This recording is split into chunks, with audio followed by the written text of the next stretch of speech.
Subscribe now and press the bell icon. Welcome to all, very good morning to all of you. The Hindu editorial analysis में आप सभी का फिर से स्वागत है। बट आज एडिटोरियल को छोड़ करके कुछ नया हम सीखेंगे, that is top trending vocabulary. जैसा कि आप देख सकते हैं यहां पर जो वोकैबुलरी आपके एग्जाम्स में पूछी जा चुकी है और बहुत ज्यादा बार बार एग्जाम में रिपीट हो रही है, उन्हीं वोकैबुलरीज का आज हम कुछ रिवीजन करेंगे। उन वोकैबुलरीज को कुछ नए तरीके से सीखेंगे। हम डेली कुछ ना कुछ नई वोकैबुलरीज पढ़ते रहते हैं, आप सभी को पता है कि हम डेली कुछ नई वोकैबुलरीज पढ़ते हैं, उनका रिवीजन करते हैं। आज हम उन वोकैबुलरीज पर बात करेंगे, उन वोकैबुलरीज को सीखेंगे जो ऑलरेडी बहुत ट्रेंडिंग है, आपके एग्जाम्स में बार बार रिपीट हो रही हैं। तो हम स्टार्ट करेंगे, बट उससे पहले स्टार्ट करेंगे कोट ऑफ द डे से।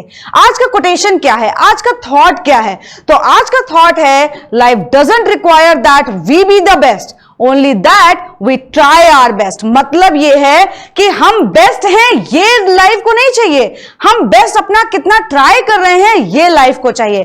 तो ऑब्वियसली हर दिन एक नई शुरुआत होती है, हर दिन हम कुछ नया सीखते हैं and we try our best to achieve our goal. हम अपना गोल अचीव करने के लिए कुछ ना कुछ नया ट्राई करते रहते हैं और उसमें अपना बेस्ट देने की कोशिश करते हैं। तो आप लोग भी आई थिंक यही कोशिश करते हैं डेली, इसीलिए आप डेली जुड़ते हैं हमारे साथ, तो बहुत अच्छी बात है। तो स्टार्ट करेंगे हम अपना सेशन टॉप ट्रेंडिंग वोकैबुलरी से which has been asked in exams. ठीक है, बहुत ट्रेंडिंग वोकैबुलरी है, बहुत इंपॉर्टेंट सेशन है।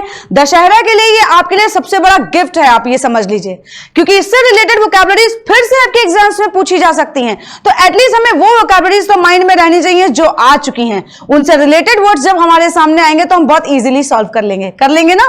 तो चलिए स्टार्ट करते हैं पहले वर्ड से, लेकिन कुछ नए तरीके से आज वोकैबुलरी हम देखेंगे। कैसे? चलिए देखते हैं। ये रहा पहला पिक्चर। इस पिक्चर में आप क्या समझ रहे हैं? बहुत 3-4 लोग दिख रहे हैं जो हाथ पे हाथ रखे हुए हैं। कहीं ना कहीं एक फ्रेंडशिप जैसा माहौल दिखाई दे रहा है, एक फ्रेंडशिप जैसा, एक यू कैन से भाईचारा जैसा। तो वर्ड इसके लिए क्या यूज कर सकते हैं? आप कहेंगे मैम फ्रेंडशिप बोल तो दिया, लेकिन और एनहांस्ड अगर वोकैबुलरी देखें तो क्या होगी वो? That is camaraderie. ठीक है, कैमरेडरी का मतलब एक तरीके से आप बोल सकते हो कैमरा रेडी। ठीक है, बट कैमरा रेडी नहीं बोल सकते, आप बोलेंगे कैमराडरी। ठीक है, इसके मीनिंग जो है, इसका जो मीनिंग है वो है आपका that is mutual trust and friendship among people who spend a lot of time together. जो एक साथ बहुत सारा समय बिताते हैं, म्यूचुअल ट्रस्ट होता है, फ्रेंडशिप होती है, that is known as camaraderie. Synonyms इसके हैं फ्रेंडशिप एंड फेलोशिप। तो ऑब्वियस सी बात है, एंटोनिम्स जस्ट अपोजिट हो जाएंगे, दैट इज डिसलाइक और यू कैन से ग्लूम और यू कैन से एनिमी, है ना, जो एक दूसरे को पहचानते ही नहीं है। ठीक, इसका जो पार्ट्स ऑफ स्पीच है कैमरेडरी का, that is noun and sentence. अगर हम देखें तो क्या बनेगा सेंटेंस? इससे आपका सेंटेंस हो जाएगा even though we all are different. हालांकि हम डिफरेंट हैं, हो सकता है डिफरेंट कल्चर से हो सकता है डिफरेंट रिलीजन के हो सकता है डिफरेंट रीजन्स के हो, but we still show camaraderie while taking a class together. लेकिन हम कैसे भी कितनी भी डिफरेंट हो, लेकिन जब हम क्लास लेते हैं तो वी आर टुगेदर। तो समझ में आया ये वर्ड? बहुत इजी था, एक पिक्चर से हमने ये वर्ड सीखा, यानी कि भाईचारा। नेक्स्ट वर्ड इज, उसके लिए फिर से आपके सामने एक पिक्चर है। इसमें इस पिक्चर में आपको क्या समझ में आ रहा है? पिक्चर में लिखा है Herb are you cognizant of my uncle's tendency to cheat. मतलब ये कि जो हमें समझ में आ रहा है कि क्या मेरे अंकल की जो टेंडेंसी है धोखा देने की, आर यू कॉग्निजेंट। तो यानी वर्ड हमारा क्या है? कॉग्निजेंट। कॉग्निजेंट का मतलब क्या होता है? अवेयरनेस, है ना। कॉग्निजेंट का मतलब क्या होता है? अवेयरनेस होना, है ना, वाकिफ होना किसी चीज से, और यू कैन से हैविंग नॉलेज और अवेयरनेस मतलब जानकारी होना, है ना, किसी बात से लेकर के जानकारी होना। तो इसके सिनोनिम्स क्या हो जाएंगे? अप्राइज्ड और you can say informed. Are you informed of it? किसी भी चीज के लिए आप जो पहले से इन्फॉर्म्ड हो या अवेयर हो, है ना।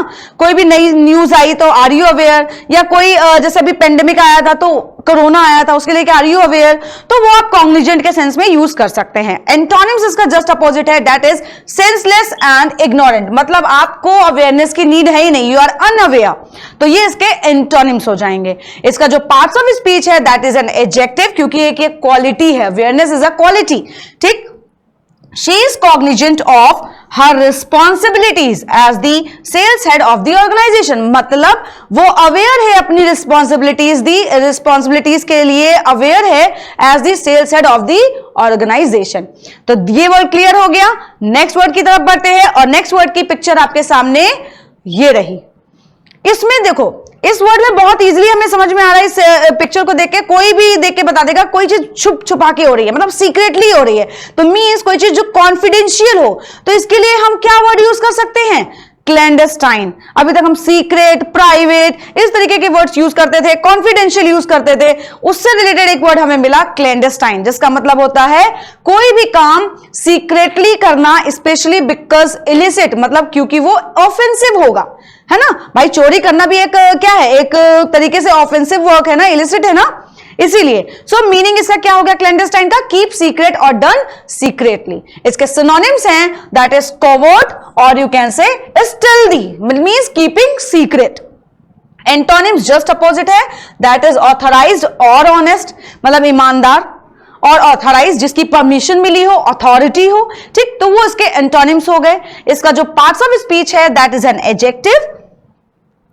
Then he recently sentence है, he recently explained the technical challenges involved in the hunt for clandestine sites. मतलब confidential जो sites हैं उसको लेकर के उसने टेक्निकल चैलेंजेस जो उसमें इन्वॉल्व हैं उसको लेकर के यहाँ पे बात कही गई. तो clandestine मतलब समझ में आया, यानी कीपिंग सीक्रेट और डन और something secretly. Next word is, और next pictures I can say that is, ये पिक्चर्स देख करके कुछ लग रहा है डेड एंड.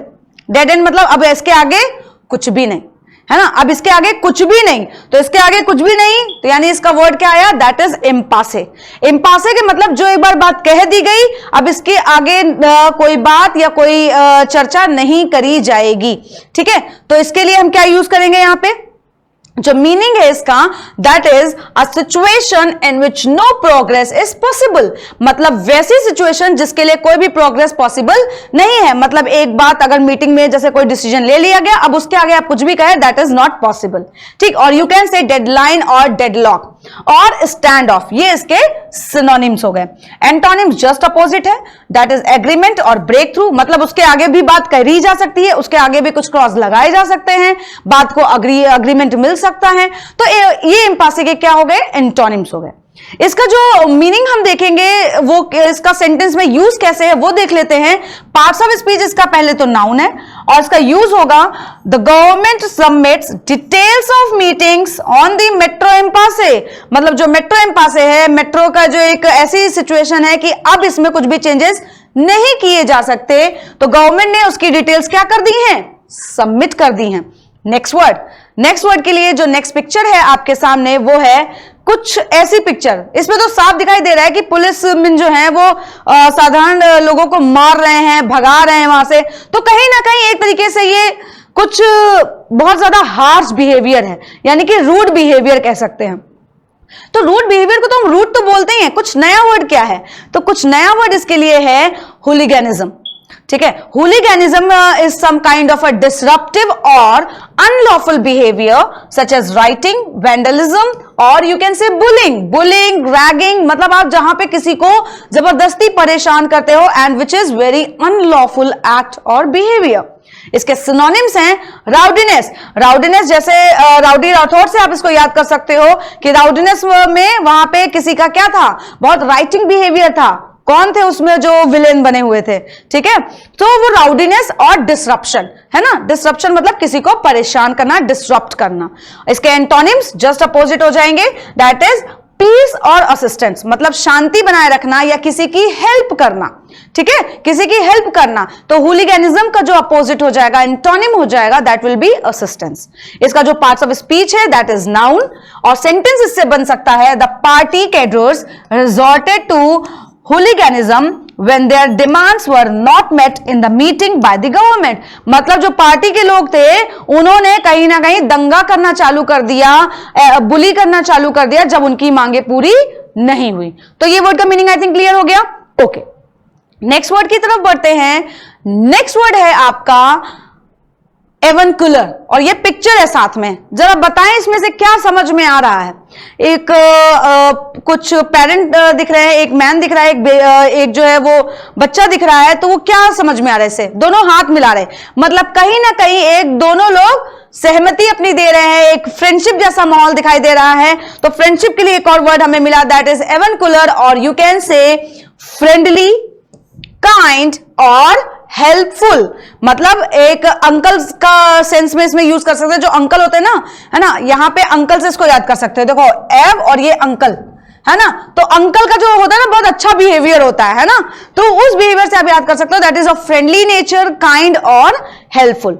इसके सिनोनिम्स जो हैं, सिनोनिम्स ऑब्वियसली बात है, हेल्पिंग और यू कैन से कंसल्टेटिव, है ना, जो एक गुड मैनर में आपको कंसल्टेशन दे, कंसल्टेटिव हो, वो आपका क्या हो जाएगा? एवनकुलर का सिनोनिम्स हो जाएगा। एंटोनिम्स जस्ट अलग है इसका, दैट इज एरोगेंट और नॉजियस, मतलब बहुत ही रूड बिहेवियर हो, बहुत ही एरोगेंस हो, बहुत ही ज्यादा एटीट्यूड हो, तो वो उसका क्या हो जाएगा? एंटोनिम्स हो जाएगा। इसके जो पार्ट्स ऑफ स्पीच हैं, दैट इज एडजेक्टिव, यानी क्योंकि एक फ्रेंडली नेचर की बात करिए तो ये एडजेक्टिव हो जाएगा। और सेंटेंस अगर देखें तो he is an inoffensive avuncular family sort of person, मतलब वो इनऑफेंसिव है, मतलब बिना किसी रूड बिहेवियर के, और एवनकुलर है फैमिली सॉर्ट ऑफ पर्सन, वो फैमिली की तरह है। तो ये अंकल के लिए आप यूज कर सकते हो, और अंकल के सेंस में इसको लर्न भी कर सकते हैं। नेक्स्ट वर्ड की तरफ बढ़े। सो नेक्स्ट वर्ड इज, ये पिक्चर है, देखो कुछ लड़ाई दंगा जैसा दिख रहा है ना, कुछ भालू है और ये कुछ बुल है ना, तो यहां पे क्या हो सकता है? यानी यहां पे वर्ड है बियरिश, किसी चीज को आप जब बियर करते हो, ज्यादा टॉलरेट करते हो, that is known as bearish. और यू कैन से रिजेंबलिंग और likened to a bear, typically in being rough, surly और क्लमजी मैनर। ठीक है, बहुत ही क्लमजी मैनर में, है ना, बहुत ही कहते हैं ना मंदी एक तरीके से आ जाना, तो वो मंदी जो आ जाती है उसे हम बोलते हैं, है ना, क्लमजी मैनर। तो सिनोनिम्स इसके क्या हो गए? स्लंपिंग और वीकनिंग, मतलब कहीं ना कहीं कमजोर हो जाना, कमजोरी आ जाना, मंदी, जैसे शेयर्स में गिरावट आ जाए, मार्केट में मंदी चल रही है बोलते हैं ना, तो वो कहते हैं बियरिश। इसका एंटोनिम्स जो हो जाएंगे just opposite, that is happy और प्लीजेंट। जस्ट अपोजिट क्या हो जाएगा? हैप्पी और प्लीजेंट। इसका जो पार्ट्स ऑफ स्पीच है, दैट इज एडजेक्टिव। सेंटेंस क्या बन सकता है? The market shook off its bearish mood boosted by a weaker local dollar, है ना, वीकर लोकल जो डॉलर है वो कहीं ना कहीं बूस्ट हुआ है, और जो मार्केट है वो बियरिश मूड में है, मतलब कहीं ना कहीं स्लो है, मार्केट स्लो है। ठीक, नेक्स्ट वर्ड। नेक्स्ट वर्ड में हमें ये पिक्चर दिख रही है कि एक दो लड़के हैं, वो उससे कुछ बोल रहा है और उसको वो कंफ्यूज मैनर में देख रहा है, एकदम कंफ्यूज मैनर में। तो वर्ड क्या हो सकता है? प्लैटिट्यूड। प्लैटिट्यूड का मतलब होता है एक ऐसा स्टेटमेंट और एक ऐसा रिमार्क देना, specially one with a moral content that has been used too often to be interesting और थॉटफुल। मतलब कंफ्यूज मैनर में वो सोच तो रहा है, मतलब एक ऐसा रिमार्क आप दे रहे हो, एक ऐसा स्टेटमेंट बोल रहे हो जो कि इंटरेस्टिंग है और कोई मॉरल कंटेंट दे रहा है। मॉरल कंटेंट का मतलब ये हो सकता है कि कोई बहुत मामूली बात समझना, मतलब वो समझा रहा है और कंफ्यूज मैनर में, अच्छा तुम ऐसी बात बोले, बहुत मामूली है मेरे लिए, है ना, तो यू कैन से इट प्लैटिट्यूड। उसे हम क्या बोलते हैं? प्लैटिट्यूड। और इसके सिनोनिम्स हैं क्लिच और ब्रोमाइड। ठीक है, क्लिच और ब्रोमाइड जो है वो आप प्लैटिट्यूड के लिए यूज कर सकते हो। एंटोनिम्स इसके ऑब्वियसली बात है हैप्पी और प्लीजेंट ही हो जाएंगे। ठीक है, हैप्पी और प्लीजेंट इसलिए हो जाएंगे क्योंकि आप किसी कंफ्यूज में, मामूली बात है ना, और कोई चीज जो बहुत एक्साइटिंग हो जाए, है ना, बहुत सारी एक्साइटिंग हो जाए, तो हैप्पी और प्लीजेंट आप उसके सेंस में यूज कर सकते हैं, दैट इज नोन एज प्लैटिट्यूड। ठीक है, इसका जो सेंटेंस है देख सकते हैं, नाउन है ये word, I write to my senator and get platitudes back, मतलब कहीं ना कहीं मुझे उनसे सराहना मिली, है ना, उनसे क्या मिली? सराहना मिली, एक मॉरल कंटेंट मिला, है ना, तो उन्होंने जब अपने सीनेटर सीनियर को कुछ लिखा था तो ही गेट प्लैटिट्यूड। ठीक है, नेक्स्ट वर्ड है आपका, ये वर्ड देखो, कुछ उसमें 3 इमेजेस दिख रही हैं कि बहुत कुछ स्मेल जैसा दिख रहा है, उसमें कुछ बहुत वैसी नजरों से देख रहे हैं, तो इसके लिए वर्ड आ सकता है ऑब्नोशियस। अभी हमने थोड़ी देर पहले एक का सिनोनिम एंटोनिम पढ़ा था नॉजियस, तो उसी से ये वर्ड बना है ऑब्नोशियस। ऑब्नोशियस मतलब दैट इज वेरी अनप्लीजेंट और रूड और यू कैन से स्ट्रेंज, जो बहुत ही ज्यादा अनप्लीजेंट हो, ठीक है, मीन्स बहुत ही ज्यादा अप्रिय हो, जो बिल्कुल भी पसंद ना आए, है ना, जिसके लिए डिसलाइकिंग हो, वो कहलाता है ऑब्नोशियस। और इसके सिनोनिम्स हैं एनोइंग और यू कैन से लोथसम, मतलब बहुत ही इरिटेटिंग नेचर, जो बहुत ही एनोइंग है, ऐसे करो ना, एनोइंग, बहुत ही लोथसम है। और इसके एंटोनिम्स क्या हो जाएंगे? डिलाइटफुल, चार्मिंग, है ना, ब्लिसफुल यू कैन से, जो बहुत ही ज्यादा चीयरफुल हो, है ना, चार्मिंग हो, है ना, बहुत अच्छा हो, तो वो इसके एंटोनिम्स हो जाएंगे। इसका जो पार्ट्स ऑफ स्पीच है that is adjective, means nobody wanted to talk to the obnoxious man, मतलब कोई भी ऐसे अनप्लीजेंट मैन और रूड मैन से बात करना पसंद नहीं करता है। तो ये हो गया obnoxious का मीनिंग। नेक्स्ट वर्ड की तरफ बढ़ते हैं। नेक्स्ट वर्ड, ये कुछ समझाते हुए दिख रहे हैं, डॉक्टर हैं, कुछ समझाते हुए दिख रहे हैं। क्या दिख रहा है इसमें? ये वर्ड आपका है मोडालिटीज। एक इनके सामने मॉडल रखा हुआ है, उस मॉडल को ये एक्सप्लेन कर रहे हैं। तो बेसिकली मोडालिटीज क्या होता है? एक स्पेसिफिक मोड होता है इन विच समथिंग इज एक्सप्रेस्ड और इज एक्सपीरियंस्ड, समथिंग एग्जिस्ट, मतलब कोई चीज जो एग्जिस्ट कर रही है उसको समझना। जैसे अब आपके सामने हम क्या कर रहे हैं कि एज अ मॉडल ही पिक्चर दे रहे हैं ना, आप उससे समझने की कोशिश कर रहे हैं। तो मीन्स यू कैन से मेथड्स और प्रोसीजर्स, ठीक है, कुछ मेथड्स और प्रोसीजर्स होते हैं जिनसे आप समझने की कोशिश कर रहे हैं, उसे हम बोलते हैं मॉडलिटीज, मतलब एज अ मॉडल जो प्रेजेंट हो, ठीक है। इसके एंटोनिम्स क्या हो जाएंगे? केओस और एनार्की, मतलब कोई चीज बहुत फंसी हो, बहुत ही ज्यादा मेस्ड अप हो, उसे आपको समझ में ही नहीं आएगा, है ना, तो वो कहते हैं केओस क्रिएट हो रहा है ना, एनार्की। इसका जो पार्ट्स ऑफ स्पीच है वो है आपका नाउन, और सेंटेंस क्या बनेगा? The bureaucrats are the persons who work out the modalities after an agreement is signed by country on an international forum, मतलब जो इंटरनेशनल फोरम पे एग्रीमेंट साइन हुआ है उस पे जो ब्यूरोक्रेट्स है, they are the person who work out the modalities, उसके मॉडल्स पे, उसके प्रोसीजर्स पे, उसके मेथड्स पे क्या करेंगे? वर्क करेंगे। तो मॉडलिटीज वर्ड काफी इजी था। ऐसे ही ये सारे वर्ड्स आपके ऑलरेडी एग्जाम्स में इनसे रिलेटेड वर्ड्स पूछे जा चुके हैं और आगे भी एग्जाम में पूछे जाएंगे, ठीक है। सो बहुत ध्यान से पढ़ना, इसलिए पिक्चर के साथ लेकर के आए हैं, ठीक है। चलिए नेक्स्ट वर्ड की तरफ बढ़ते हैं। अब देखो इसमें क्या दिख रहा है, वो कुछ उससे कह रहा था, वो डरा सहमा सा है ना, और कह के अपनी बात निकल गया, है ना। तो यहां पे क्या है वर्ड? ब्रंट। इस सिचुएशन को हम क्या बोलते हैं? Brunt means the worst part of something, है ना। आप डरे सहमे से खड़े हो, आपको कोई धमका के चला जाए तो आपकी लाइफ में वो सबसे वर्स्ट पार्ट होगा ना, यार मेरे को तो कुछ बोल ही नहीं पाया, है ना, आप स्ट्रेस में आ गए, आप डर गए, है ना, तो वो उसका सिनोनिम क्या हो जाएगा? रिपरकशंस और यू कैन से स्ट्रेस, ठीक। आप स्ट्रेस्ड हो गए, है ना, आप बहुत रिपरकशन महसूस करने लगे, that is the worst part. और इसके एंटोनिम्स क्या हो जाएंगे? एकदम ईज, पीस, एकदम शांति से, है ना, एकदम इजी गोइंग जो हो जाता है, तो वो उसके एंटोनिम्स हो गए। इसका जो पार्ट्स ऑफ स्पीच है दैट इज नाउन, और सेंटेंस क्या कह सकते हैं इसे? I had to bear the brunt of his anger, मतलब वो उसको क्या बियर करना पड़ रहा है? उसका सबसे गंदे गुस्से का सामना करना पड़ रहा है ना, तो दैट इज द ब्रंट। तो ब्रंट का मतलब यही हो गया, वर्स्ट पार्ट ऑफ समथिंग। ये वर्ड क्लियर हो गया। नेक्स्ट वर्ड की तरफ बढ़ते हैं। नेक्स्ट वर्ड क्या है? ये देखो चेस बोर्ड दिख रहा है। चेस बोर्ड में एक तरफ आपको सारे ब्लैक दिख रहे हैं, ठीक है, एक तरफ सारे व्हाइट है, लेकिन इधर वाला ब्लैक आ गया, मतलब धोखाधड़ी वाला काम दिख रहा है ना, इसने गद्दारी कर दी ना। तो इस वर्ड, इस चीज के लिए, सिचुएशन के लिए हम क्या वर्ड यूज करते हैं? दैट इज ट्रेटोरियस, है ना, ट्रेटोरियस, और यू कैन से ट्रेटरस। ट्रेटर होता है ना, ट्रेटर से ही ट्रेटोरियस बना है, ठीक है। तो ट्रेटर का मीनिंग होता है, बेसिकली ट्रेटर भी बोल सकते हैं, someone who betrays the trust another person has put in him, मतलब वो कोई ऐसा जिसने ट्रस्ट को बिट्रे किया हो, धोखा दिया हो, जो अनदर पर्सन ने उस पर ट्रस्ट किया था। तो ऐसे वर्ड को हम बोलते हैं ट्रेटोरियस, और सिनोनिम्स उसके हो सकते हैं एपोस्टेट और बिट्रे करना, किसी को धोखा देना, है ना, धोखेबाजी करना, तो वो होता है ट्रेटोरियस। और एंटोनिम्स, और यू कैन से डिसलॉयल ऑल्सो, आप इसके लिए वर्ड यूज कर सकते हैं डिसलॉयल, ठीक है, डिसलॉयल भी यूज कर सकते हैं ट्रेटोरियस के लिए, और इसके एंटोनिम्स क्या हो जाएंगे, यानी कि लॉयल और फेथफुल, मतलब ट्रस्टवर्दी पर्सन, है ना। तो ट्रेटोरियस का या ट्रेटर का जो आपका एंटोनिम्स हो जाएगा, उसका अपोजिट हो जाएगा, वो क्या हो जाएगा, ट्रस्टवर्दी, लॉयल और फेथफुल। इसका सेंटेंस देख लेते हैं और पार्ट्स ऑफ स्पीच देख लेते हैं। पार्ट्स ऑफ स्पीच है इसका एडजेक्टिव।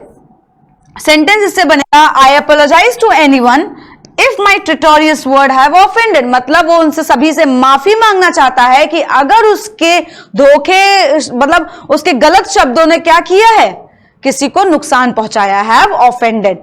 हर बार वर्ड का मीनिंग वर्ड टू वर्ड नहीं जाता है, उससे हमें मीनिंग निकालना पड़ता है, आता वो धोखेबाजी में ही है ना। नेक्स्ट वर्ड देखते हैं। नेक्स्ट वर्ड क्या है, केक। केक के ऊपर लगा है 5।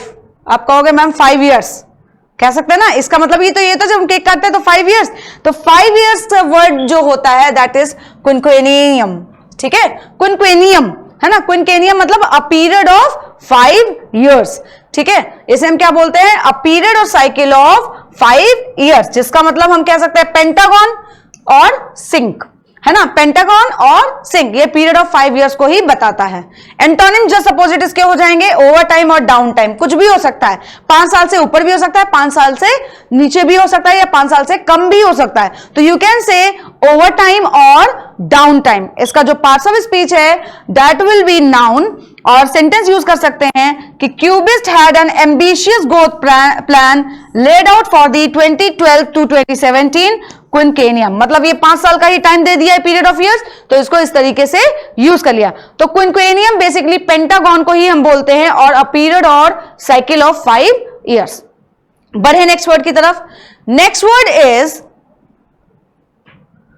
एक हैरान, देखो यहां पे पहले ही आ गया पार्ट्स ऑफ स्पीच। एक हैरान परेशान सा बंदा है, और अब देखा सोचा इसके आगे उसको कुछ दुनिया ही नहीं दिख रही है ना, कुछ नहीं दिख रहा है, सिर्फ समुद्र है। अब ये कहां जाए, तो इस वर्ड को, इस तरीके की सिचुएशन को बोलते हैं प्रिकैरिटी, और यू कैन से प्रिकैरियस से ही ये वर्ड बना है, ठीक है। प्रिकैरियस से ही ये वर्ड बना है प्रिकैरिटी, जिसका मतलब होता है स्टेट ऑफ बीइंग अनसर्टेन, मतलब जो चीज अनिश्चित हो, जो चीज अनिश्चित हो, जिसमें आपको कोई चीज पता ना हो, अनसर्टेन हो, उसे हम बोलते हैं प्रिकेरियस और प्रिकैरिटी।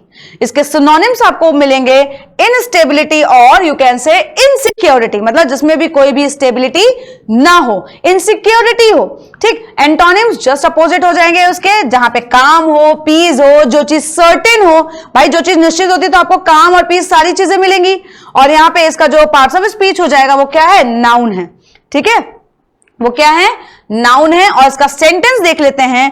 The older brother raised the younger one, जो ओल्डर ब्रदर है उसने अपने छोटे भाई को बड़ा किया है, और responsibility that gave him a perpetual sense of life precarity, मतलब लाइफ की जो अनसर्टेनिटी है उसने उसके ऊपर क्या डाली है, एक अच्छी रिस्पॉन्सिबिलिटी आ गई जो उस छोटे भाई को संभाल रहा है, ठीक है। समझ में आया प्रिकैरिटी, तो प्रिकैरियस से ही बना है। प्रिकैरियस मतलब ही होता है कि कोई चीज जो अनिश्चित हो, अनसर्टेन हो, ठीक।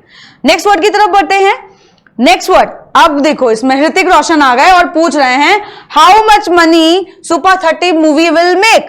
तो आप कहोगे अप्रॉक्स वैल्यू बता सकते हैं भाई, है ना, एग्जैक्ट तो नहीं बता सकते लेकिन अप्रॉक्स वैल्यू बता सकते हैं। तो इस अप्रॉक्स को हम क्या बोलते हैं, दैट इज रेकॉन, यानी अनुमान लगाना, किसी चीज का अनुमान या गणना लगाना, है ना, आप एक अनुमान लगा सकते हो। तो इसकी जो मीनिंग होगी that is have an opinion about something, मतलब आप गणना लगा रहे हो, एक ओपिनियन बना रहे हो किसी चीज को लेकर के, ठीक। और यू कैन से यू कैन इवैल्यूएट और अप्रेज समथिंग, ठीक है, ओपिनियन बनाना। और इसका एंटोनिम्स क्या हो जाएगा, किसी चीज को डिस्कार्ड कर देना या डिसमिस कर देना, किसी भी तरीके का अनुमान नहीं लगाना है आपको, है ना, रिजेक्ट कर देना है, डिनाई कर देना है, डिसमिस कर देना है, डिस्कार्ड कर देना है, वो रेकॉन के एंटोनिम्स हो जाएंगे। इसका जो पार्ट्स ऑफ स्पीच होगा, पार्ट्स ऑफ स्पीच क्या है, वर्ब है, और अगर सेंटेंस में यूज देख ले इसका, तो she record they were both equally responsible, मतलब उसने ये गणना लगाई कि वो दोनों ही इक्वली क्या हैं, रिस्पॉन्सिबल हैं, जिम्मेदार हैं। तो रेकॉन बेसिकली आपको ऋतिक रोशन से अब तो बिल्कुल याद रहेगा ना, ऋतिक रोशन, आर से रोशन, आर से रेकॉन, है ना, ऋतिक रोशन से ये वर्ड जरूर याद रहेगा, सभी को याद रहेगा ना। चलिए नेक्स्ट वर्ड की तरफ बढ़ते हैं। नेक्स्ट वर्ड में पिक्चर है आपके सामने, कुछ लोग हैं क्वेश्चन मार्क लेकर के खड़े हैं, कुछ सोच रहे हैं, क्या समझ में नहीं आ रहा, तो कहीं ना कहीं कि कंफ्यूजन की स्टेज बन रही है। क्या बन रही है? कंफ्यूजन जैसा लग रहा है ना। तो कंफ्यूजन के लिए वर्ड हम यूज करते हैं बेफॉग्ड। बेफॉग का मतलब, फॉग मतलब क्या होता है? अंधेरा, है ना। फॉग मतलब क्या होता है? अंधेरा। और बेफॉग्ड मतलब कोई चीज समझ में ना आना। जब अंधेरा होता है आप उसमें अंधेरे में चल तो सकते नहीं, तो कहीं ना कहीं वो कंफ्यूजन की स्टेज आती है। तो बेसिकली बेफॉग्ड का मतलब भी यही होता है, इनकेपेबल ऑफ क्लियर थॉट और यू कैन से कंफ्यूज्ड, जिसमें आप क्या हैं? जहां पे आपके थॉट्स क्लियर नहीं हैं, कंफ्यूज्ड हैं, मडल्ड हैं और मजी हैं। तो ये इसके सिनोनिम्स है, मडल्ड यानी कंफ्यूज्ड हैं। ठीक। एंटोनिम्स मतलब एकदम जो एग्जैक्ट है, क्लियर है और पेल्यूसिड है।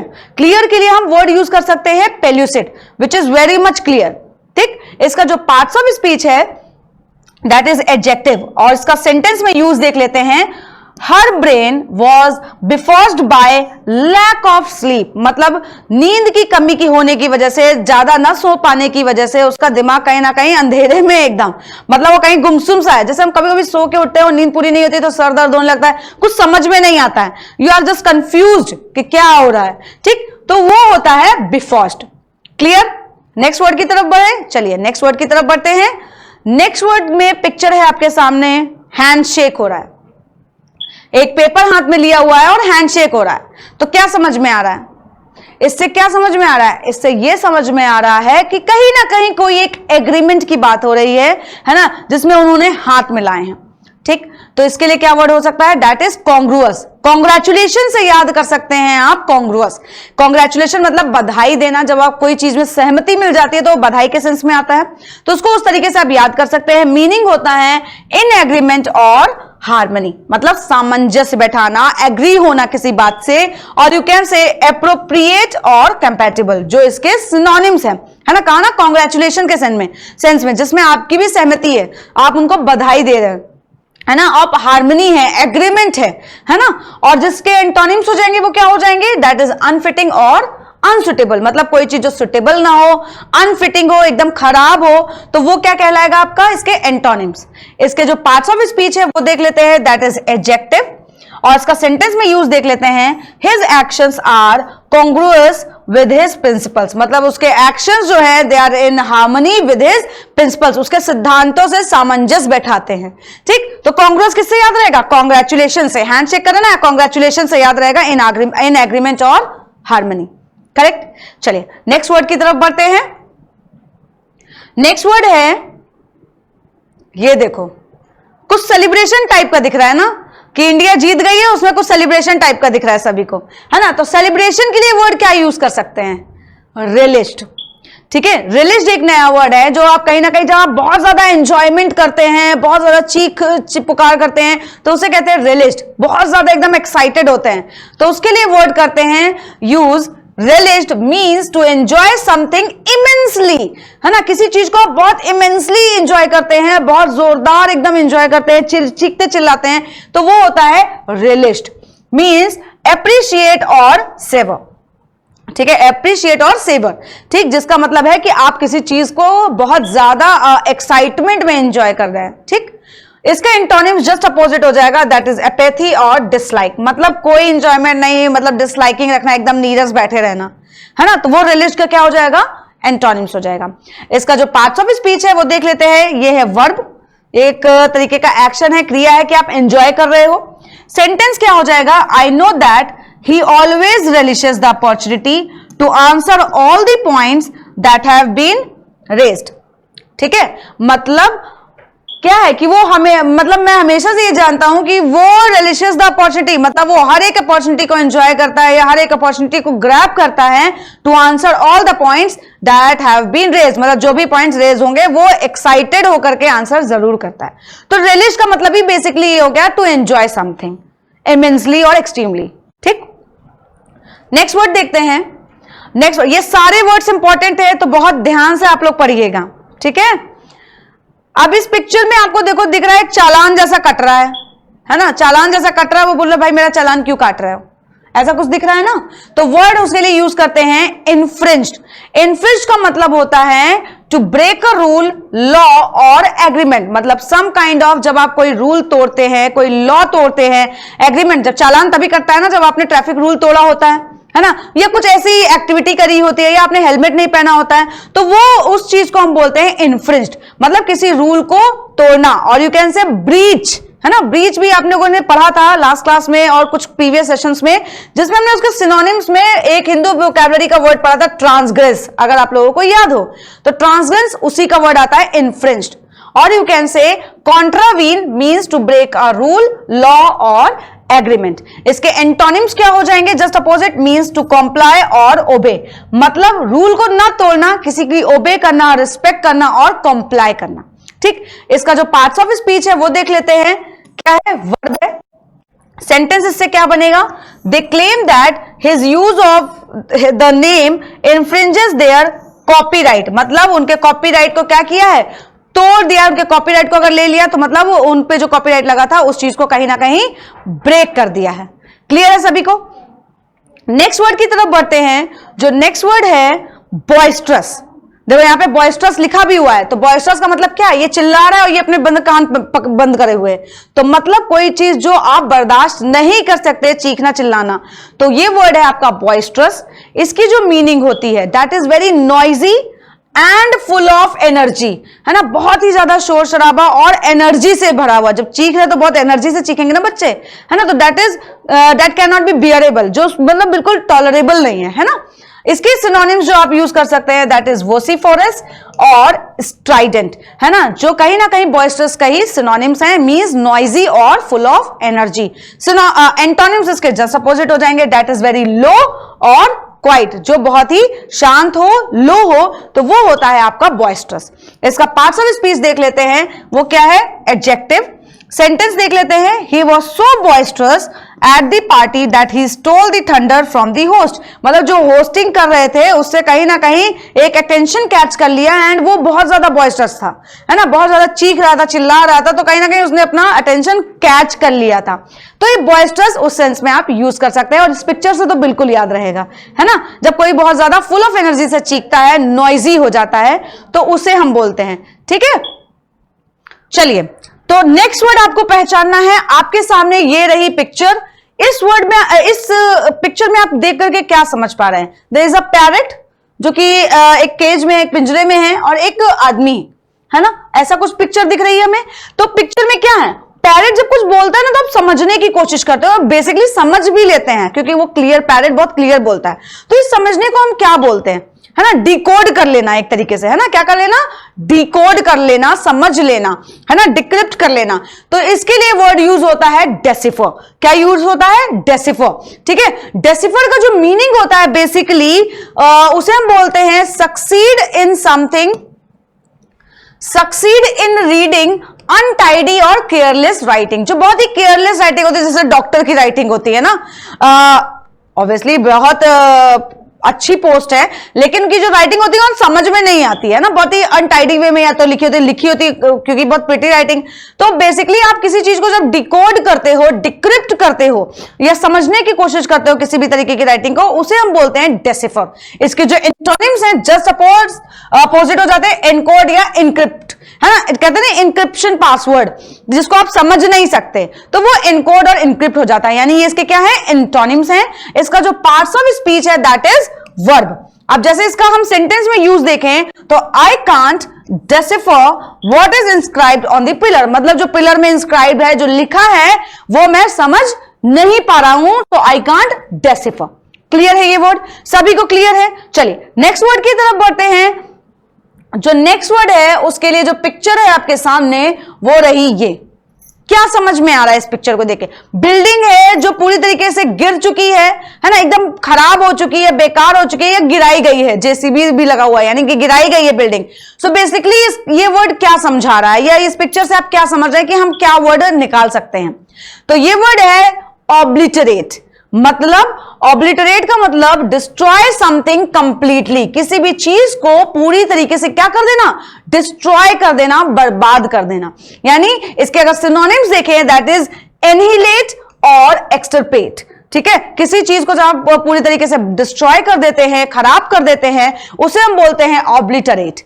ठीक है, क्या बोलते हैं? ऑब्लिटरेट, और उसके सिनोनिम्स हैं एनहिलेट और एक्सटरपेट। एंटोनिम्स जस्ट अपोजिट, रिवाइव मतलब नया जीवन देना, कोई चीज नए से कंस्ट्रक्ट करना या इनिशिएट करना। ठीक है, तो ये इसके एंटोनिम्स हो गए। इसका जो पार्ट्स ऑफ स्पीच है दैट इज वर्ब, और सेंटेंस इससे आप बना सकते हैं she try to obliterate all memory of her father, मतलब उसने क्या कोशिश करी? उसके फादर की सभी यादों को मिटाने की कोशिश करी, डिस्ट्रॉय करने की कोशिश करी। तो ऑब्लिटरेट सिर्फ बिल्डिंग वगैरह के लिए नहीं, किसी भी चीज के लिए जो आप डिस्ट्रॉय हो रही हो उसके लिए यूज कर सकते हैं। क्लियर है? चलिए नेक्स्ट वर्ड की तरफ बढ़ते हैं, और उसके लिए जो ये पिक्चर आपके सामने है कुछ ऐसी, इसको तो देख के सब समझ रहे होंगे। दो गर्ल साइड में खड़ी हुई, एक गर्ल अलग खड़ी हुई है, मतलब वो दोनों गर्ल कहीं ना कहीं विस्परिंग कर रही है उसके बारे में, कुछ ना कुछ बुराई जैसा दिख रहा है ना, कुछ बुराई जैसा कि कुछ ना कुछ तो कह रही है उनके बारे में, है ना। तो यहां पे इस ऐसी चीजों को हम बोलते हैं एस्पर्शन। क्या बोलते हैं? एस्पर्शन। एस्पर्शन मतलब होता है एक डिस्परेजिंग रिमार्क, बहुत ही गंदा रिमार्क जो देते हैं, अब्यूजिव होता है, डिफेमेशन होता है जो इसके सिनोनिम्स हैं। ठीक है, बहुत ही गंदे रिमार्क जो देता है उसे हम बोलते हैं एस्पर्शन। क्या बोलते हैं? एस्पर्शन, या किसी पे दोष लगाना, ब्लेम करना, किसी को बहुत गंदे रिमार्क्स देना, किसी के बारे में गलत बोलना, ये आपका होता है एस्पर्शन। ठीक है, इसके जो एंटोनिम्स हैं, किसी को डिफेंड करना या फिर रिफ्रेन करना, जस्ट उसका अपोजिट। इसका जो पार्ट्स ऑफ स्पीच होगा दैट बी नाउन, और सेंटेंस कह सकते हैं कि I do not permit you to cast aspersions on my friend, मतलब मैं आपको यह परमिशन नहीं देता कि आप मेरे फ्रेंड के ऊपर किसी भी तरीके का डिस्परेजिंग रिमार्क करें, है ना, कोई गंदा कमेंट करें। तो एस्पर्शंस बेसिकली जो गंदे कमेंट्स के लिए यूज करते हैं उसके लिए ये वर्ड यूज किया जा सकता है, means a disparaging mark. Next word है, और ये आपका जो वर्ड है इसमें देखो क्या है, एक लेडी है ऑफिस में बैठी हुई है अपना सर पकड़ के, बाकी सब उनके ऊपर चीख रहे हैं, चिल्ला रहे हैं। तो क्या समझ में आ रहा है इससे कि यहां पे क्या हो सकता है? किसी को परेशान करना कह सकते हैं, है ना, किसी के बारे में कुछ बहुत ज्यादा गलत बोल रहे हैं या उसको समझा रहे हैं, तो ये इस तरीके का वर्ड इसमें आ सकता है, यानी कि उसको हम बोलते हैं लैम्बास्टेड। ठीक है, लैम्बास्टेड का मतलब होता है किसी को क्रिटिसाइज करना बहुत ही हार्शली, किसी भी चीज को या किसी पर्सन को, है ना। व्हेन यू क्रिटिसाइज समवन और something harshly that is known as lambasted, उसे हम क्या बोलते हैं? लैम्बास्टेड। तो क्रिटिसाइज का एक दूसरा वर्ड भी हमें पता चला दैट इज लैम्बास्टेड। ठीक, और सिनोनिम्स इसके हो सकते हैं कास्टिगेट करना और क्रिटिसाइज करना। एंटोनिम्स ऑब्वियसली बात है, किसी को जब आप कॉम्प्लीमेंट करोगे, किसी की प्रशंसा करोगे, प्रेज करोगे, तो वो क्या हो जाएंगे? इसके एंटोनिम्स हो जाएंगे। इसका लैम्बास्टेड का जो पार्ट्स ऑफ स्पीच है दैट इज वर्ब। सेंटेंस देख लेते हैं, the professor lambasted me for my careless mistake, मेरी जो केयरलेस मिस्टेक थी प्रोफेसर ने मुझे काफी कुछ सुनाया, मुझे क्रिटिसाइज किया, मुझे कास्टिगेट किया। ठीक है, तो लैम्बास्टेड आपका इस तरीके से सेंटेंस में यूज हो सकता है। आई थिंक पिक्चर से काफी ज्यादा चीजें समझ में आ रही होंगी। And the last word of this session is, कुछ एक पिक्चर देखिए, एयरक्राफ्ट की स्पीड लिखी हुई है, हेडविंड और ग्राउंड स्पीड लिखी हुई है, तो क्या है ये? तो बेसिकली जो हमारा वर्ड है दैट इज हेडविंड। हेडविंड मतलब सर के ऊपर की हवा नहीं, है ना, जो उल्टी दिशा में बहे, है ना, जो उल्टी दिशा में हवा बहे उसे हम कहते हैं headwind. Means wind that blows against you, है ना। कभी हेडविंड आप उस सेंस में भी यूज कर सकते हैं जैसे आप घर पे अपनी कोई बात बोल रहे हैं और आपकी बातों का एकदम उल्टी दिशा पे लिए जा रहे हैं, है ना, कहते हैं मेरी बात तो तुम उल्टी दिशा में लिए जा रहे हो, तो उसे वो सेंस में भी हेडविंड यूज होता है। जिसका मतलब हम सिनोनिम्स अगर देखें तो फ्लरी और गेल भी होता है। एंटोनिम जस्ट इसका अपोजिट हो जाएगा, टेल विंड और काम, मतलब शांति से और एकदम सीधी जो हवा जिस चल रही है उसी के बहाव के साथ बह जाना, उसी हवा के साथ चल देना। ठीक है, इसका जो पार्ट्स ऑफ स्पीच है ये है नाउन। सेंटेंस हम देख लें कि while the aircraft flu through the air, aircraft अपनी स्पीड से बढ़िया जा रहा है। The strong headwind kept beating harshly against the windshield, जो ये हेडविंड है वो हार्शली उल्टी दिशा में बह रही है जिससे कहीं ना कहीं प्लेन को प्रॉब्लम भी हो रही होगी, है ना। तो हेडविंड क्या मतलब होता है? वो हवा जो उल्टी दिशा में बहती है। तो आई होप ये वोकैबुलरी का सेशन आप सभी के लिए काफी अच्छा रहा होगा, पिक्चर के थ्रू और मजा आई होगी, और ऐसे ही और भी सेशंस हम बहुत जल्द आप लोगों के लिए लेकर के आएंगे। तो ये सेशन अगर पसंद आया हो तो लाइक, शेयर और कमेंट जरूर करें। सेशन में जुड़ना ना भूलें।